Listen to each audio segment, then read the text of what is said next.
Hello and welcome once again to MG Tracy. My channel is about tips for you, trips that we've made and my music and tunes. And today is a tip and it's how to fit a child booster seat in a car. Actually, we're in the new JQ7 and that has two Isofixes on the back. So let me show you how to fit them.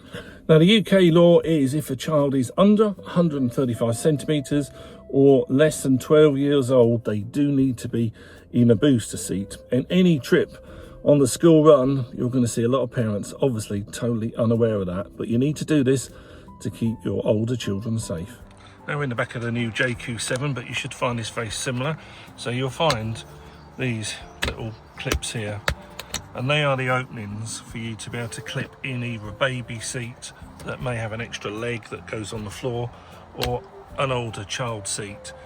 And you need to check these if you're leasing or buying a new car. So for example, the new bigger 7-seater JQ8, yes, it has a third row of seats there, but there's no Isofix, so you can't really put children in them. Another thing when you're fitting these seats is if the headrest is getting to get in the way, pop it out and get rid of it. You don't want it forcing the child seat in the wrong direction.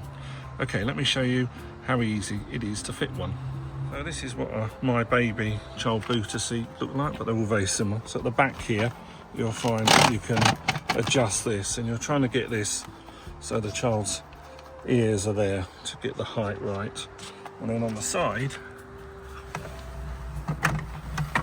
you're going to see your locking pins. So red means it's not fitted okay, green means it's okay. You need to push those out on both sides, and then we'll put that into the car. So there we are with both the Isofix arms ready to go, and they have a little pin in the end here that latches this base to keep it firm to the car, and then the seat belt holds the rest of the child to the seat.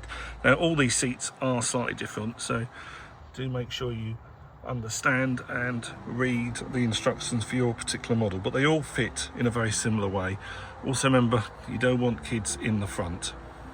I'm going to open up both those points. Now in some cars like the Sharan, you just push against it, but in the JQ you need to flip those up before you slide these arms in, and gently just push the whole seat back in, and you'll hear a ratcheting sound as it locks. So just push this in and make sure this is really secure and fastened, and then when you look on the side you'll see that those little clips have gone green. If you ever wanted to remove the seat, then just push that on both sides and you'll find you're able to pull the car away.